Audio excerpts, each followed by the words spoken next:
sa lahat, amin po itong sundin para sa iyong kalulwatian. Amin po ibabalik ang pasasalamat, papuri at pagsamba sa iyong nag-iisang pangalan. Amin ang Panginoong Hari, Panginoong Jesucristo. Everybody say Amen. Praise God. Hallelujah. Before kayo po nga mag-Amen, just shake the hands of your brother and your sister. Sabihin mo, beyond the dreams. Amen. That is the story of Joseph from injustice to divine purpose. Amen. You may now take your seats. Amen. At pakinggan natin mabuti ang mga salita po ng ating Panginoon.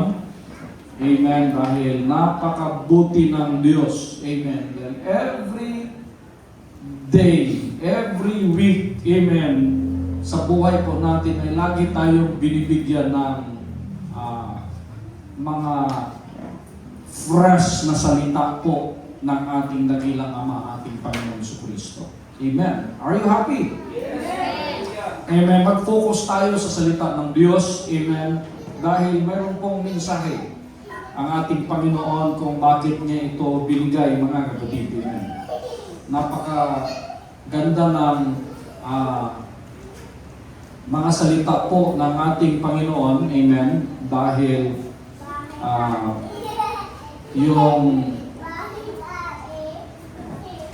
yung mga salita ng Diyos, amen, ay binibigyang buhay ng mga awitin, mga kapatid.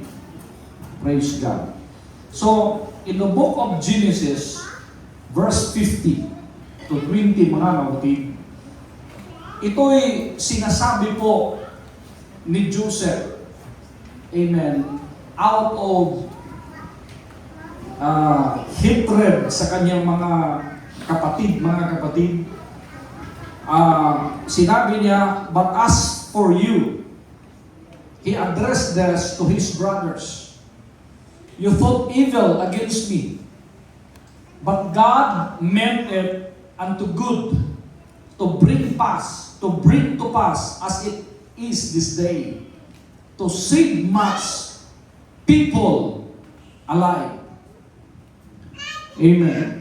So, mayroon po kasing purpose ang Diyos, mga kapatid, amen, na sa lahat po ng mga nangyayari sa buhay po natin. Minsan lang, sa simula, hindi natin ito maiintindihan. Hindi natin ito mauunawaan. So, ang story po ni Joseph, kung atin pong pag-aralan, mga kapatid, mula sa simula, amen, maganda naman yung relasyon niya sa kanyang mga kapatid. Until such time na nagkaroon siya ng panaginip, dreams, na kanyang isinishare sa kanyang mga kapatid.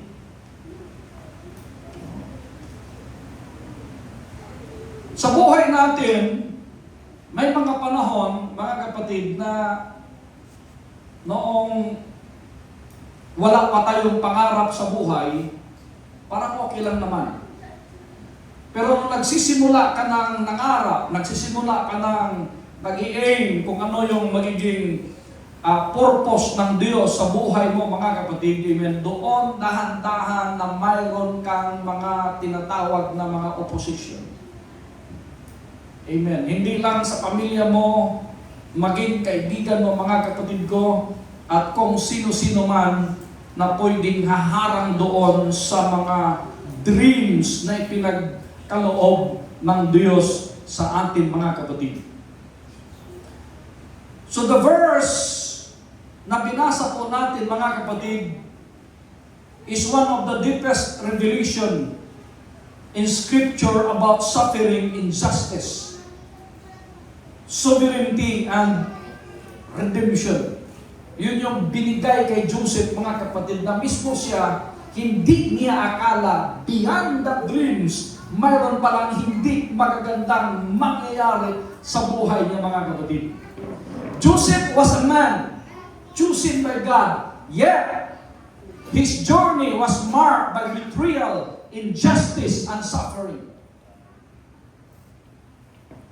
tayong lahat, lagi nating tandaan, we have the same opportunity.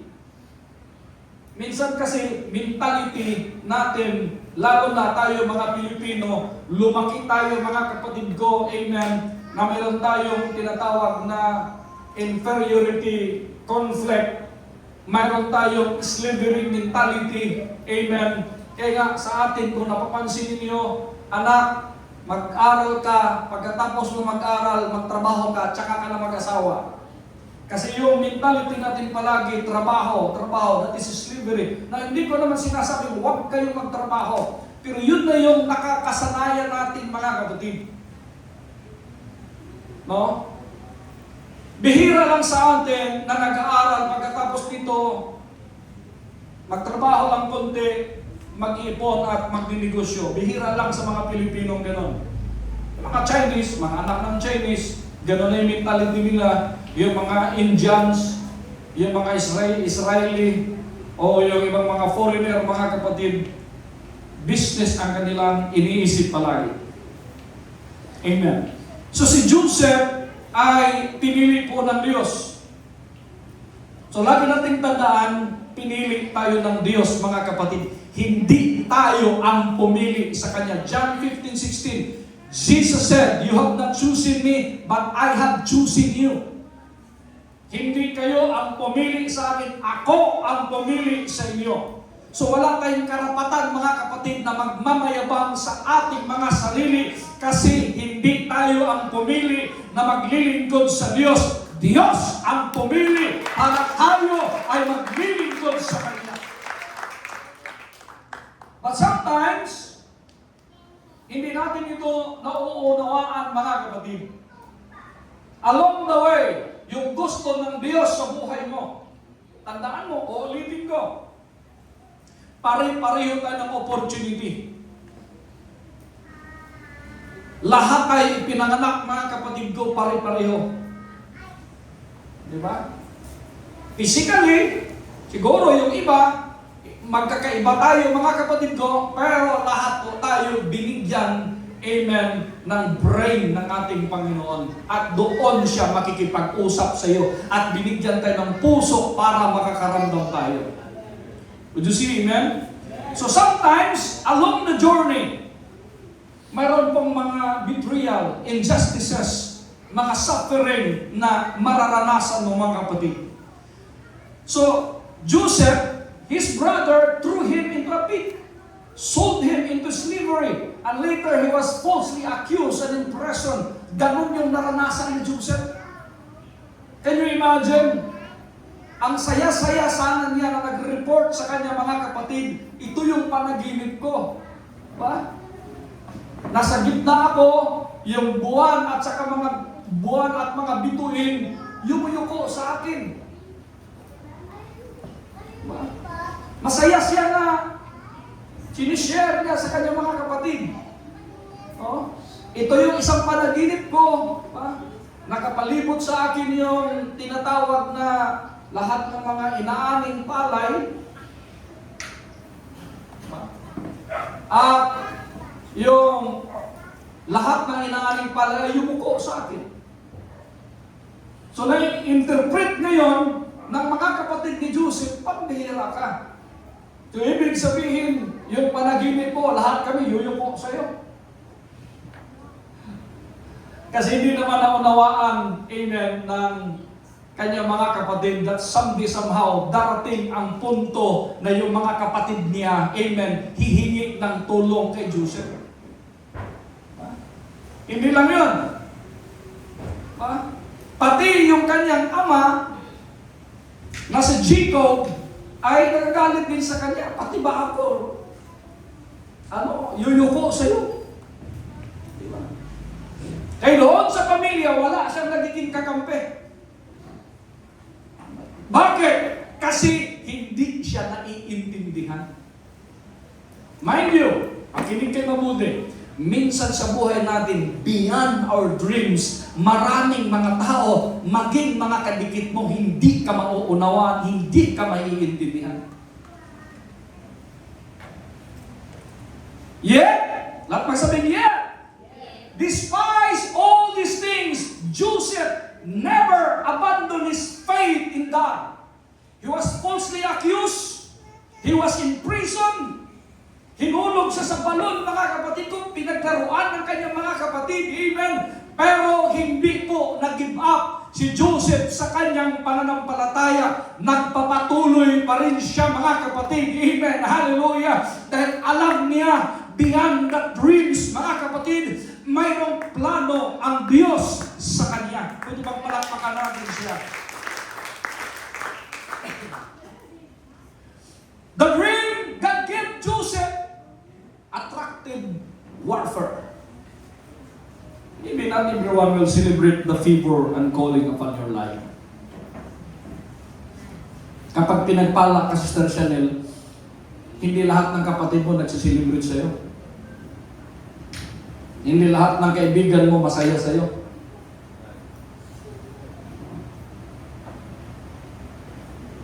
Kaya nga kung maaari, huwag kang mag-post sa Facebook. Kapag masaya ka, kapag may ginagawa ka, kapag may achievement ka, kapag nakabili ka ng bagong sasakyan. Kasi maraming maiinggit sa'yo. Maraming tataas ang kilay sa'yo. Would you see, amen? At dahil sa pagpapala na yon, dahil sa plano ng Diyos kay Joseph, mga kapatid, it attracted warfare.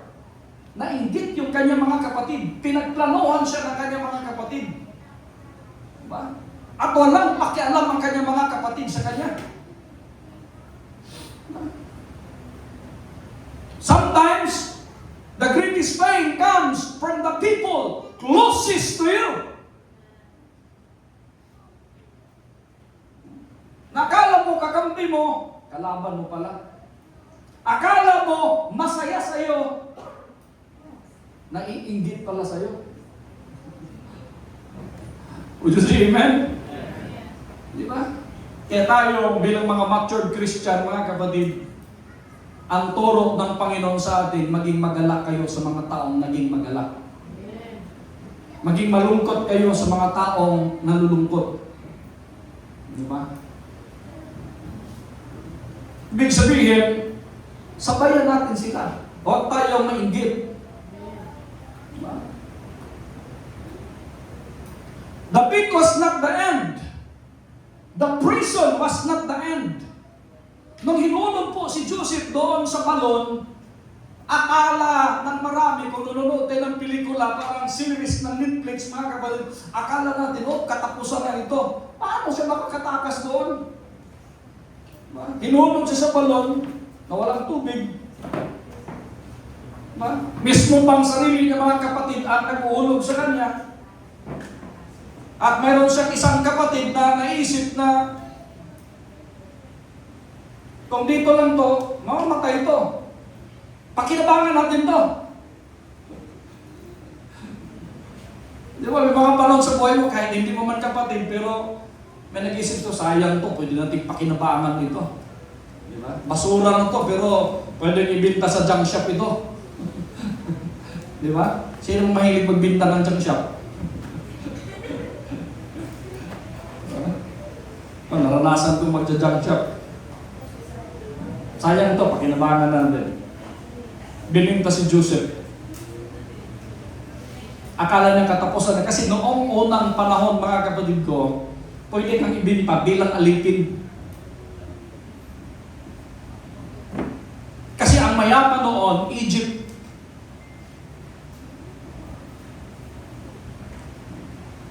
So lahat ng mga mayayaman nandoon sa Egypt. So bininta si Joseph doon. At nakita na malusog si Joseph. Pinili ngayon kasi tatayo ka ngayon eh. Para kang binibinta sa market. Pipili yung mga mayayaman. Ito, malusog to. O titingnan yung ngipin mo, pangangahin ka, lahat. Yung mga alipin noon, hubot-hubad. Habang pinipili sila, ganun ka-worse noon. Diba? Siguro si Joseph, 6-pack abs. Matso-matso. Ba? Napili ngayon ni Potiphar. Ito, si Potiphar ay sekretary ng hari, mataas ang katungkulan. Parang si John B. Remulla. Dito, akin ka. Huwag nyo lang isipin yung bakit akin ka. O, dito. So, nagsilbi siya ng tapat. And mind you, ang sabi ng Biblia, lahat ng hinahawakan ni Joseph, lahat, amen, na ginagawa ni Joseph ay pinagpala ng Panginoon. Amen. And God give increase sa lahat ng ginagawa ni Joseph at pinagpala si Potiphar, maging ang Egypt dahil kay Joseph. Despite sa kanyang kalagayan, mga kapatid, di ba? Mayroon pong tinatawag na pagpapala pa rin. Why? Because when God is with a man, suffering becomes preparation for destiny. Inihanda ka lang ng Panginoon, kaya mayroon kang problema ngayon, kaya mayroon kang sitwasyon ngayon, kaya mayroon kang naranasan ngayon, kaya mayroon kang mga bagay ngayon na hindi mo naiintindihan. He is preparing you for a greater purpose. Mayroon pong plano ang Diyos sa iyo. Can you imagine? Gumanda lalo ang negosyo ni Potiphar, mga kapatid, naging maayos ang trabaho ni Potiphar. It is because of Joseph. Pero ano nangyari? Nagustuhan siya sa asawa ni Potiphar. Kaya nga meron lang isang Joseph na tumatanggi. Sino kaya sa atin dito ang kayang tumanggi, Brother Sinon? Kasi yung asawa ni Potiphar, according sa kanilang kapanahon na noon, yun yung isa sa pinakamagandang babae sa Egypt. Supermodel, napakaganda. Pero, dahil alam ni Joseph na may plano ang Diyos sa kanya, tinanggihan niya, mga kapatid. Kung sa mundong pag-iisip, proud na proud ka, ang bihira, nagkagusto sa akin yung anak ng amo, o yung asawa ng amo ko. Ang ganda-ganda pa naman ito. Di ba? Papatulan ko to, total, matanda naman si Potiphar na. Pero si Joseph, nakafocus doon. Amen. Dahil alam niya, tutuparin ng Diyos ang kaniyang panaginip. Tutuparin ng Diyos ang binigay sa kanyang mga pangitain, mga kapatid. Woo! Hallelujah! So, nung tinanggihan niya, kaya be careful, hindi po lahat ng opportunity ay maganda. Kaya tinuturo ko sa inyo, mga young people, kung nag-apply kayo ng trabaho, manalangin kayo, siguraduhin ninyo, amen, na makapaglingkod pa rin kayo sa ating Panginoon. Hindi lahat ng opportunity, trabaho, kadalagan ako ng trabaho, ito na yun. Ipag-pray mo. Siguraduhin mo na hindi ka mawiwindang sa paglilingkod sa Panginoon kasi may purpose ang Diyos sa iyo. May plano ang Diyos sa iyo. Sayang. Diba? Kasi hindi mo pa naman makikita yan ngayon. Diba? Sino bang mag-aakala, Brother Ronel, doon sa panaginip ni Joseph na maging ganon siya? Ipagkaluluo sa kanyang mismong mga kapatid. Diba? Bininta siya. At pagdating pa doon na nagtatrabaho siya ng matino doon kay Potiphar, mga kapatid, instead na tinanggihan niya yung asawa ni Potiphar, Sinabihan pa siya na nirape ako ng taong yan. Tignan mo, nahawakan ko ang kanyang damit. Kulong ngayon si Joseph. Diba?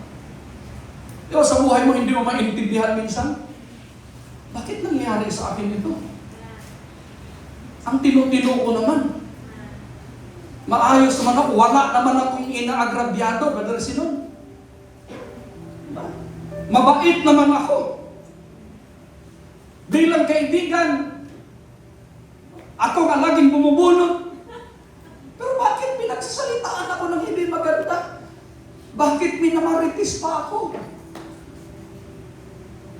Woo! Amen? May mga bagay sa buhay natin na hindi natin maintindihan. Bakit nangyayari sa akin ito?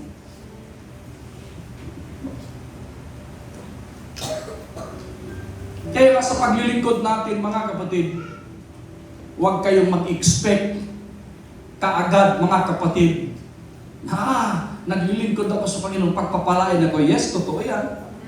Pero, kinig kayo mabuti. Mayroon pong proseso. Mayroon kang dadaanan, mga kapatid. Diba?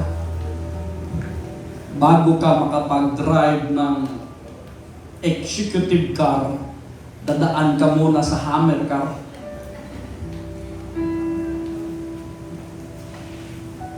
May kausap ako. Minsan nakala mo parang hanggang ganito na lang ba ang buhay ko? Kasi hindi mo naman nakikita kung anong plano ng Diyos doon sa unahan eh. Pero makinig ka mabuti, lagi mong tandaan yan, may plano ang Diyos sa iyo. Maghintay ka lang, huwag kang magmamadali. Because in the right time, God will make it happen! Huwag kang magmamadali! Huwag kang mainip! Dahil sa gitna ng mga pagsubok ni Joseph, sa gitna ng kanyang suffering, sa gitna ng mga sitwasyon na nangyari sa kanya, the Bible says in Genesis chapter 39, verse 21, but the Lord was with Joseph. Woo! Hallelujah! Kahit may mga problema siyang hinaharap, kahit hindi niya naintindihan ang takbo ng buhay niya, kahit na ang dami niyang kabiguan, mga kapatid, amen! Ang daming nagtatraidor sa kanya. But the Bible says, the Lord was with Joseph. Why? Kasi hindi siya bumitaw. Kung siguro, panahon ng kahirapan namin noon, Brother Ronel, saksi yan si Brother Ronel. Mula noong 2005, 2003, nagpahiniring ako, mga kapatid, ang hirap ng buhay. Di ba?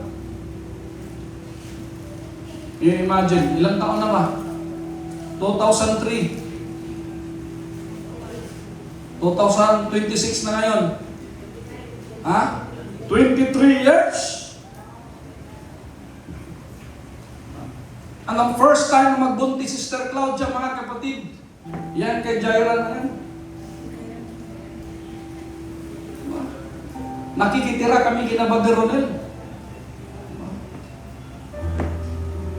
Nakapag malakas ang ulan, nagbabaha, Brother Ronel. Ang daming daga. Masasalubong mo sa daan, nasa CR, titingnan ka. Gaganon-ganon sa'yo.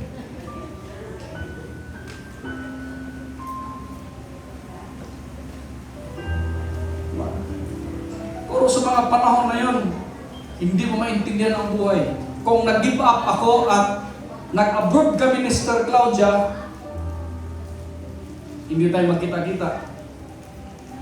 Bakit? Nag-give up kami. Diba? Kailangan kong sinasabi ka sa Claudia, hold lang ito tayo. Diba? Alam ko, may plano ang Diyos. Pero minsan, hindi mo nakikita yan, lalo na pag mayroon kang bills na darating. Diba? Pati gasol, hindi ka kayang bumili.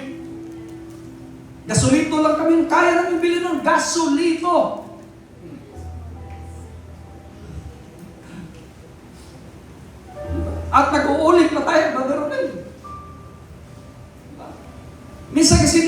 makikita yan. Minsan madaling sabihin yan kapag dumating ka na. May kausap ako, pero pag mayroon ka mga utang na binabayaran, meron ka mga bills na hinahabol palagi, mga kapatid, na yung darating sa'yo, mga kapatid, dadaan lang. Naranasan namin yung Brother Ronel, paggatas to Brother Ronel. 2 container pan. Ini-extract namin yung mga abono, nakagasmas kami. Kasi kapag hindi ka magasmas, malalason ka sa loob ng container pan. Dumidikit-dikit yung mga abono sa kusakot. I-jack namin ni Brother Ronel yan. Hahatakin namin yan. Bang! Nagdikitan na yan sa sobrang tagal, ilang buwan doon sa barko. Parang mabunot yung mga braso mo. Uwi namin. Parang dadaan lang. Isang araw lang yun. Pagdili ng bigas, pagdili mo ng ulam, wala na. Bukas na ulit. Survival! But always remember, God is with you. As the Lord was with Joseph and showed him mercy and give him favor in the sight of the keeper of the prison. Diba? Hanggang doon, mga kapatid, nagamit niya yung kanyang experience. Mayroong nanaginip, 2 mga kakusa niya. Ang isang kakusa niya, sabi niya, ako po'y panadero. Ito yung panaginip ko. Ang sabi ni Joseph, pasensya na, mukhang ibibitay ka, papatayin ka. O, ako kakusang Joseph, na naginip ako ng ganito. Ako po'y cupbearer ng hari. Ang sabi ni Joseph, makakabalik ka sa iyong pwesto. Dahil hindi totoo ang akusasyon sa iyo. Makapagsilbi ka muli sa hari. Pero kung nandoon ka na, wag mo akong kalimutan. Diba? Yun yung favor. Diba? Yung mga experiences natin, yung mga naranasan natin, that is part of your dreams. Diba? Hindi lang dinidetalye ng Panginoon kasi makumatos ka sa sobrang tagal ng iyong panaginip. Kung inidetalye ng Panginoon, ito, magkaganito ka, tapos madapa ka, tapos babangon ka, tapos ganito mangyayari sa iyo, kumatos ka na. Hindi ka na makagising na susunod ng haba ng panaginip mo, Mike. Kaya hindi na dinidetalye ng Panginoon. Basta ang sinabi ng Panginoon, Jeremiah 29:11, for I have a plan for you, not to harm you, but to give you hope and a future. I will give you a prosperous life. That's the plan of God for us. Every painful chapter becomes a steep tower fulfillment.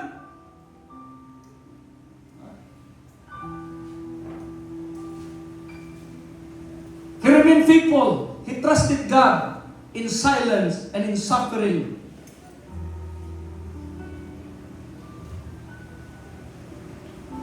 Balik tayo. Yan. Every painful chapter become a steep tower fulfillment. Joseph did not become bitter. Minsan kapag walang-wala ka, tapos tumitingin ka sa Facebook, yung kaibigan mo, yung mga kaaway mo, nakikita mo masaya sila, parang magiging bitter ka. Tama, mali. Nakapunta na siya ng Vietnam, no? Ay, nakapunta na siya ng Europe. Ano ba yan?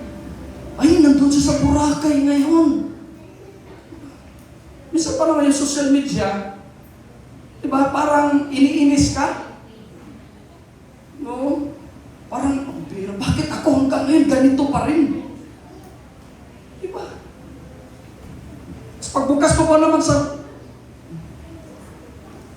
sa Facebook mo, sa Instagram mo, yung panahon na walang-wala ka, tapos makikita mo ang saya ng iba. Yung nakaranas ng gano'n. Kaya nga kung depressed ka, huwag ka mag-Facebook. Kung broken-hearted ka, huwag kang mag-social media. Kasi lalo ka lang malunod sa kainggitan. Lalo ka lang masasaktan. Amen? Mag-pray ka. Huwag Facebook ang unahin mo.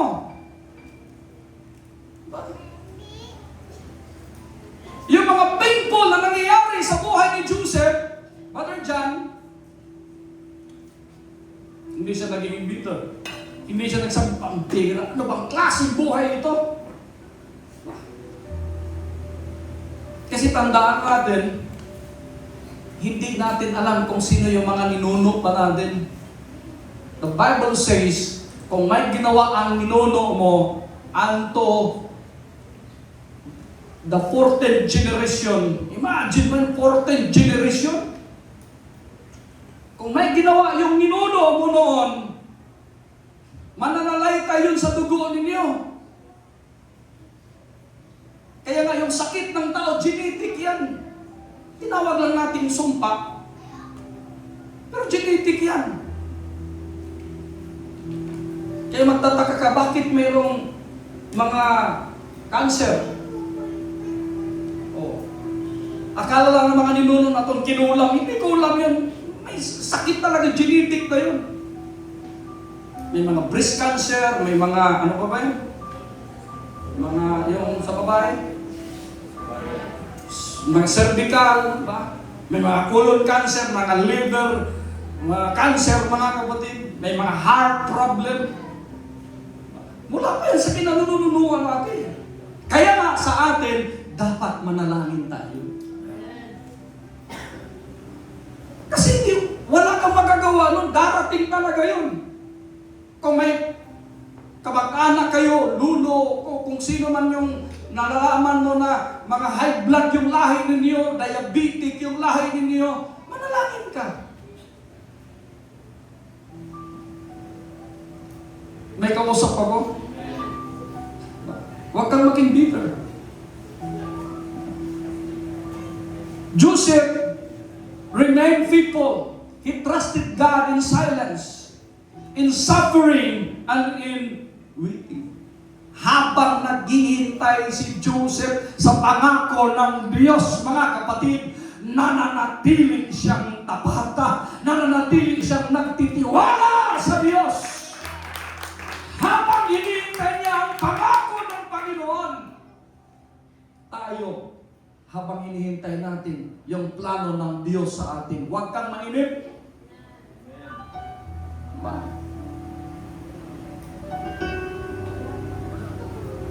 Huwag kang give up.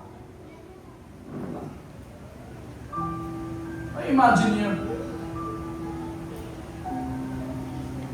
bago tinupad ng Diyos yung iilan sa mga pangarap ko, iilan sa mga panaginip ko. Ilang taon.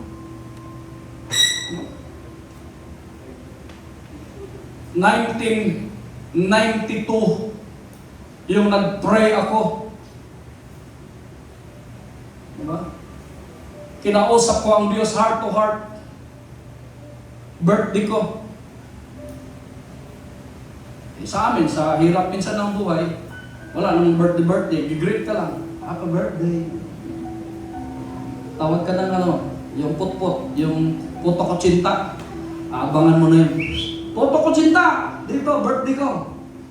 Pag mayroon ka nun, kakainin mo yung niyog at saka puto ko tsinta. Birthday ko ngayon. Pag pumayabang mo na sa mga kaibigan mo, madrasin nun, birthday ko ngayon, puto ko tsinta ko.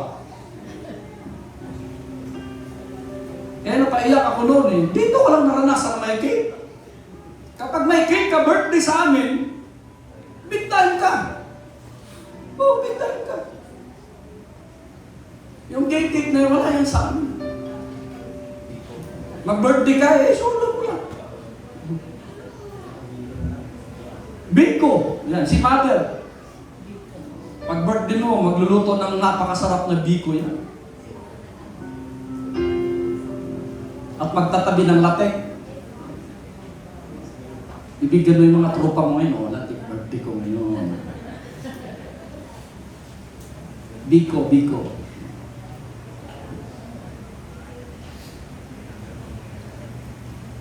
And in the appointed time, nagpagsabi, God lifted the prisoner and made him ruler over Egypt. Why? Dumating na ang tamang panahon. Dumating na ang nakatakdang panahon. Diba? Hindi mo pwedeng pwersahin. Eh, tingnan mo yung mga anak ko. Ilang, sabi ko sa Jaja, habang bata ka ba, tuloy-tuloy na natin. Ilan yung gusto natin anak? 3. Sige, tuloy-tuloy na. Jaira, gawa tayo uli. Walang lalaki, babae pa rin. Last na lang, si cesarean eh. Manalangin tayo, kung ano ibigay ng Panginoon, wala. Nakipagpustahan pa ako sa mga doktor. Dok, kapag lalaki ang lalabas na yan, pangalan niya ay Rain. Wala pa man, di pa dumating yan, si Rain. Rain na pangalan talaga niya. Sabi ng doktor, Sir, pasensya na. Ang anak mo ay ganito. Ganun pa man, nilibre ko sila ng Dunkin Donut. Kasi nagpasalamat pa rin kasi nakita ko si Rain. Nakita ko na scientist pala itong batang ito paglaki nito. Robocop pala, Robocop. Robo-Rain. Malupit yan, may Raptor yan. Ang pangalan ng robot niya ay Raptor.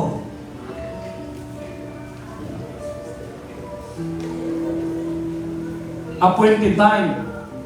Ano ang tandaan natin? Appointed time. Darating talaga yun. Diba? The same man rejected by his brothers become the instrument God used to save nations. Paano nangyari? Nung nagiging gobernador na si Joseph, mga kapatid, amen. Gusto niyang gantihan ng kanyang mga kapatid. Pero nung lumapit ng kanyang mga kapatid, lahat ng tao doon sa kanilang lugar noon, di ba? Iba't ibang bansa, mga kapatid. Lumapit doon sa Egypt. Bakit? Naranaginip ang hari na walang makapag-interpret sa panaginip ng hari. At naalala ng cupbearer ngayon, mayroon nag-interpret po sa panaginip ko na makabalik ako dito sa iyo, mahal na hari. Sino yun? Nandun sa kulungan. Papuntahin dito. Si Joseph excited na. Ito na ang pagkakataon. Diba? Bigo lahat ng mga manguhula doon sa palasyo. Badrasinan. Lahat. Galit na galit yung hari. Sino makapag-interpret sa panaginip ko? Merong matatabang baka, 7 baka na tataba. At mayroong ding payat na mga baka. Mayroong matatabang mais at mayroong payat na mga mais. Pagkatapos dun, kinain ng mga payat yung matatabang baka at ang mga mais. Ganun din. Ano ang ibig sabihin nito? Simple-simple lang si Joseph. Very simple. Malari. Gusto mong malaman ang katotohanan? Palayain mo ako. Magkaroon tayo ngayon ng kasunduan. Interpret ko yan. Ganito yan, malari. Yung 7 matatabang baka, 7 matatabang mais, simbolo yan ng kasaganahan ng Ehipto, ng Egypt sa 7 taon. At pagkatapos ng 7 taong yan, mayroon ding tagutom, mayroong drought. Parang ngayon, El Nino. Hindi natin alam hanggang kailan itong El Nino. Mainit na mainit. Kaya, ngayon pa lang, maghanda na tayo. Mag-ipon na tayo. Sabi ng hari, dahil ikaw ang nakahula, ikaw na ang namamahala dito sa ito.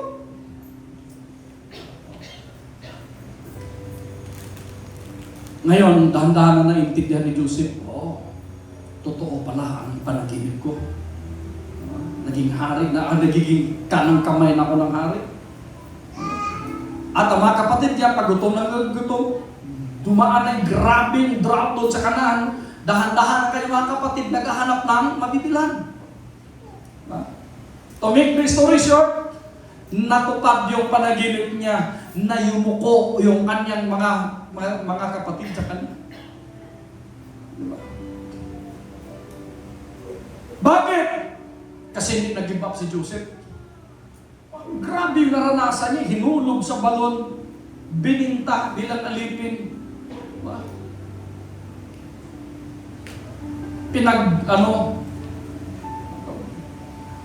Nilagyan-lagyan ng kasalanan, mga kapatid, ikinulong. Diba? Pero hindi siya nag-give up. Would you see, amen? Ka lang mag-give up. Sabihin mo siya katabi, ka lang mag-give up.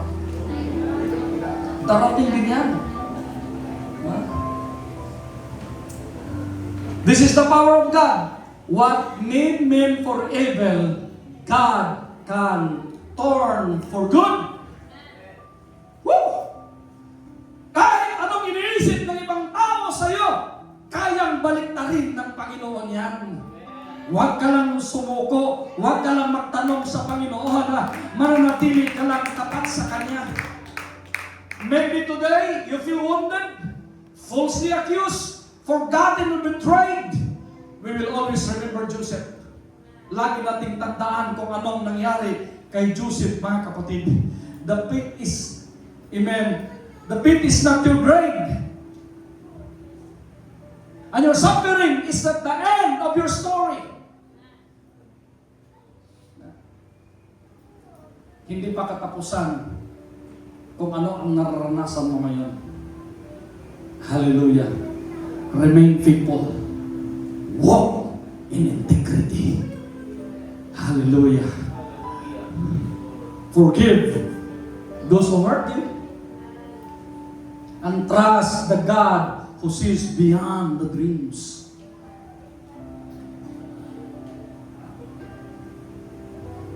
Kaya ba natin magpatawad, mga kapatid? Kung ang daming nagtatraidor sa akin, ang daming gumagawa-gawa ng binto sa akin.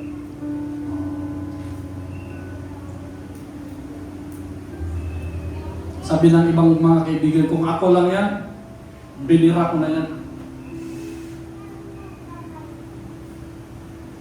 Pero kung gagawin ko yun, kaya ko naman. Pero mawawala na ako sa salita ng Diyos eh. I choose to forgive. Diba? Pero kailangan natin silang laban. For the same God who brought Joseph from the prison to the palace is still able to exalt His people in His perfect time. Sabihin mo sa katabi, in His perfect time. Diba? Perfect time. Naghintay ka sa timing. Huwag kang magmamadali. Diba? Huwag kang mainit. Darating din yan. Diba? Huwag mong tingnan agad. Minsan kapag sasali ka ng ay mga high school, anong tawag na? Yung pag mga December o katapusan ng klase, meron kayong reunion. Di ba? Payabangan yan ngayon. Pagandahan ng sapatos, pagandahan ng relo, pagandahan ng sasakyan ba din sila? Diba? Kasi ikaw, tatricycle ka lang.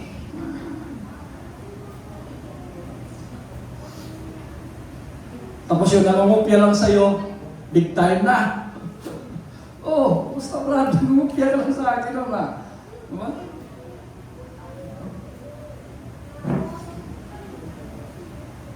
Huwag ka lang mag-alala.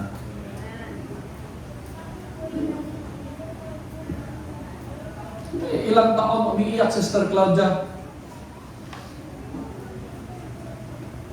Wala tayong pang upa man lang ng bahay. Nagbibinta ka ng bahay, wala tayong bahay. Kikitira pa rin tayo. Ulit kami pa, ulit kung saan kami. In His perfect time. Amen? Kasi minsan, nagmamadali tayo sa pangarap natin eh. Madali. Ipakita mo muna sa Diyos, nagiging tapat ka sa Kanya. Ipakita mo muna sa Diyos, mga kapatid, na willing kang sumunod sa Kanya. Willing kang magpapakumbaba sa Kanya. Kasi darating yun. Huwag kang magmamadali. Kaya ang pinakapantas na tao, King Solomon says, in everything you do, you need to put God first and He will direct your way.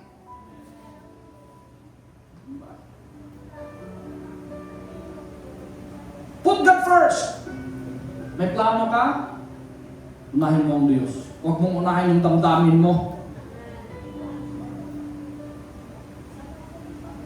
Kaya nga sa lahat ng desisyon, hindi puso. Kasi kapag puso, maging emosyonal ka. Kapag nagde-decide ka, utak. Kasi kung puso, malambot ka eh. Pag nag-decide ka ng isang bagay, gamitin mo yung utak mo. Kasi yun yung makikipag-usap sa Diyos, hindi yung puso. Because heart is deceitful above all things and desperately wicked. Ang puso kasi natin, madaya eh. Kahit tinatraidor ka na, mahal mo pa rin siya eh.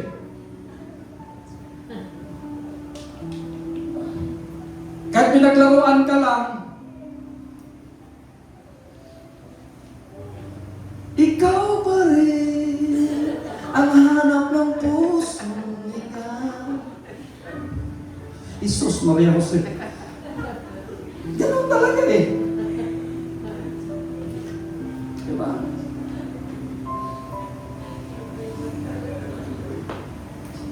Kaya isip yung gamitin. Kaya nga ang pagbabasa hindi puso. Na nagbabasa tayo hindi puso. Diba? Hindi tayo katulad nung dati nating relihiyon noon, grupo noon, mga kawalan, halos linggo-linggo, iyakan lang palagi. Emosyonal palagi. Pagkatapos nun, magnanakaw pa rin, sinungaling pa rin. Siraulo pa rin.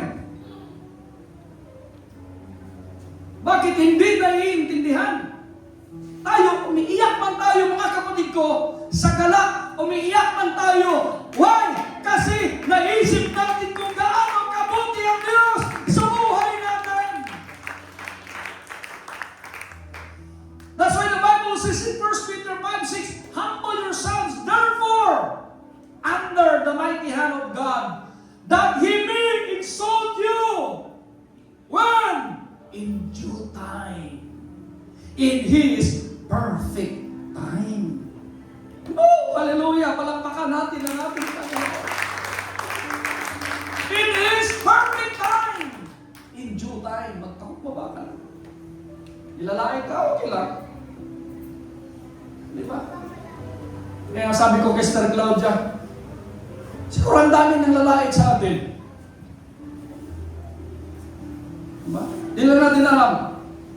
Kasi tinaas tayo ng Diyos eh. Kasi ako yung taong hindi ako naiingit, hindi ako nagsisilos, wala akong ganun eh. Kung may masaya, masaya rin ako. At ang ugali ko pa, gusto ko pa na magiging masaya ka. Kung hindi ka masaya, sige, masaya kita.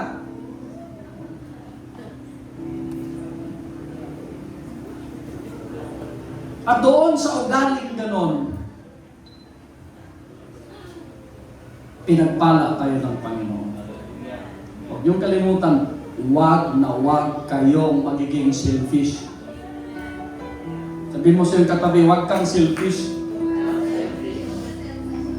Manlibre ka rin. Diba? Ang sarap kayo minsan na malibre ka rin. Yung lagi ka nilibre, tapos malibre ka rin. Kahit isang bisis lang, sarap ang mag-libre.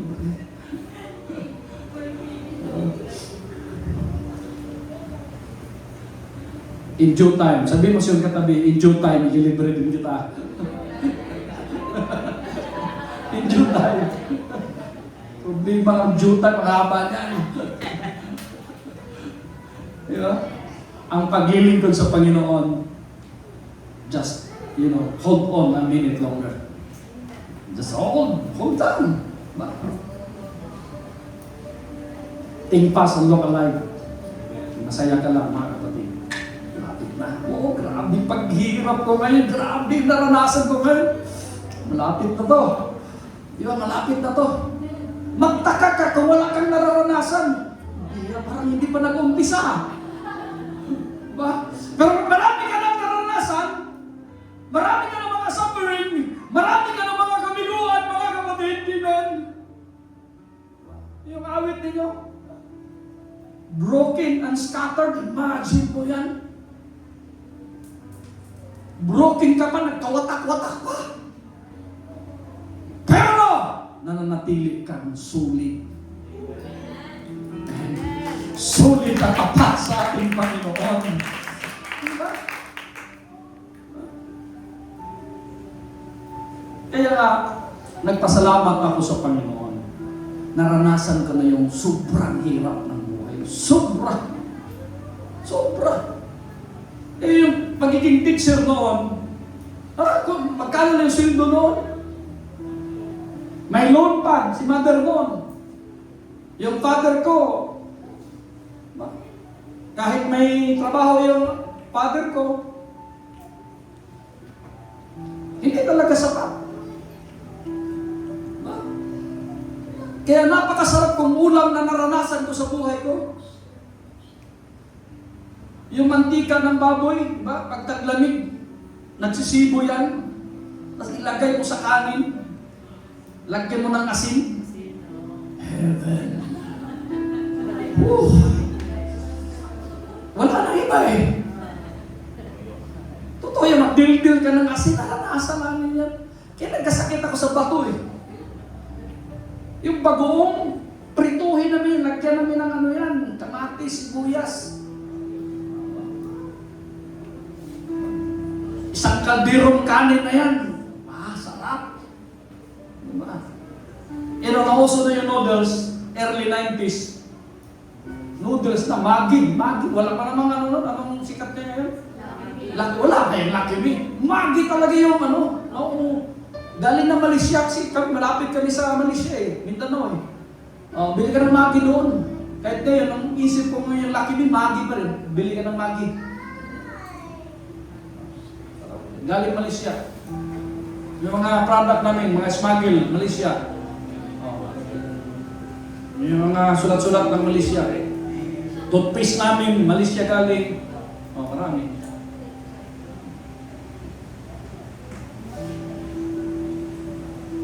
But beyond the dreams, amen. Beyond sa pangako ng Diyos, mga kawalan. Napakadali yun. For I have a plan for you. Plan to prosper you and not hurt you. A plan, mga kapatid, that He will give us hope and a future. Madaling isipin yun eh. But along the way,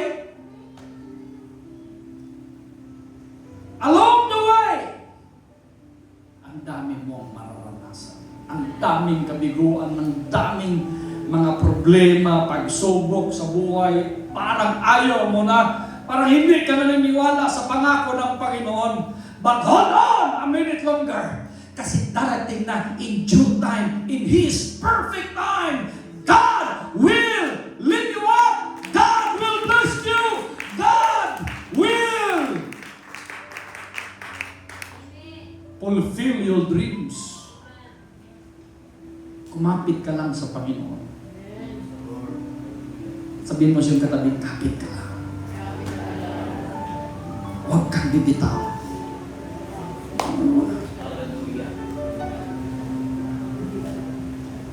Masaya pa nga kayo. Meron kayo mga kaibigan eh.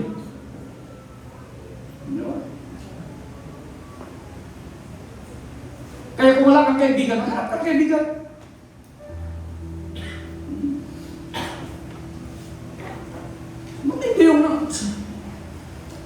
Kung iisipin ko lang, nakakapagod yung buhay ko noon. Dala-dala pakbag. Kung saan maabutan ang gabi doon, matutulog. Makikitulog. Minsan pupunta ka pa doon, wala yung trupa mo, wala palang tao dito. Balik ka na naman. Tamang-tama na yung pamasahin. Napakahirap ng buhay. Mag-isa ka lang.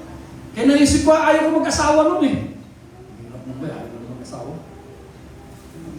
I-evangelist pa ako. Napupuntahan ko pa yung mga pastor. Hirap ng buhay dito. Diba? Pinakain ako ng burro. Yung parang suka ng pusa. Gutom na gutom ako. Pagdating ko, ay, evangelist. Pinakain ito pagkain dito. I-burn out. Di ba, pag hindi mo talaga tayo, parang alamanin kayo. Isawsaw mo yung okra at saka yung talong. Sausawan to sa amin. Pagkain ko gano'n.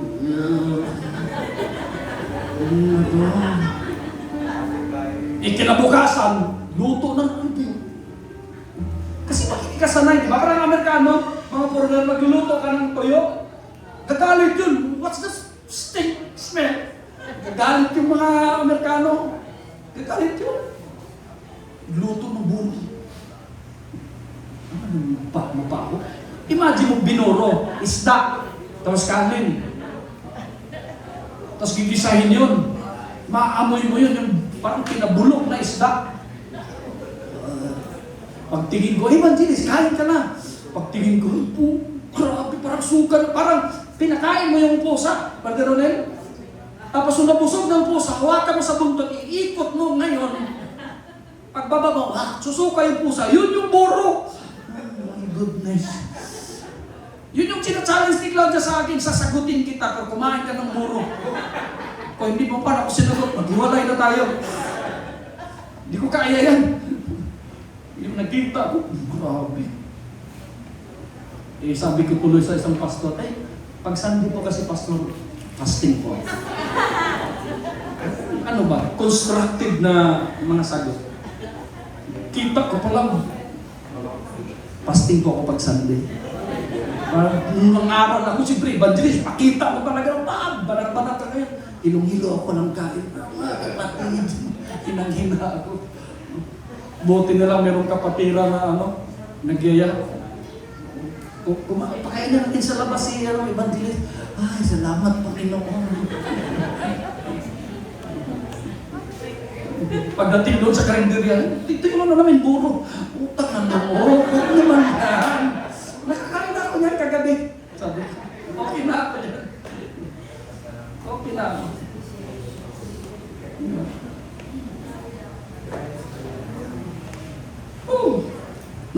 Ang hirap ng buhay. Pero huwag kang sumuko. Amen? Kasi yung hirap mo ngayon, pagdating ng tamang panahon, makukumpare mo yan. May istorya ka ngayon. Diba? Kaya yung mga anak ng inject, hindi na ginawang manager agad yan. Naalala ko si Edgar, diba? Yung mga kaya, bilyonaryo yung father no? Tropa ko. Sabi niya, nagiging gasoline boy ako sa Amerika. Nagiging ako, tawag nun, janitor. Diba? As lahat ng mga kakapatid, siya lang yung sumunod sa tatay niya, nung naghihingala yung tatay, ikaw ang papalit. Bakit? Kasi alam ng tatay niya, may karanasan. Diba? Sa ating Panginoon, bago kapag katiwalaan ng Panginoon, gusto ng Diyos may mararanasan ka para maistorya ang buhay mo. Hindi naman natin may pipreach ngayon si Joseph kung kagad yung panaginip niya, fulfill agad. Hindi. May mararanasan along the way. Diba? Matindi yung naranasan ni Joseph. Bago natupad yung kanyang panaginip. Wow! Hallelujah! Amen? Gusto niyo bang matupad yung pangako ng Diyos sa'yo? Kumapit ka sa Panginoon. Mananatili ka sa Kanya. Huwag kang bibitaw. Tatayo tayo sa pangalan ng ating Panginoon na ating. Di ba, awitin natin yung inawit nyo kanina, yung hindi.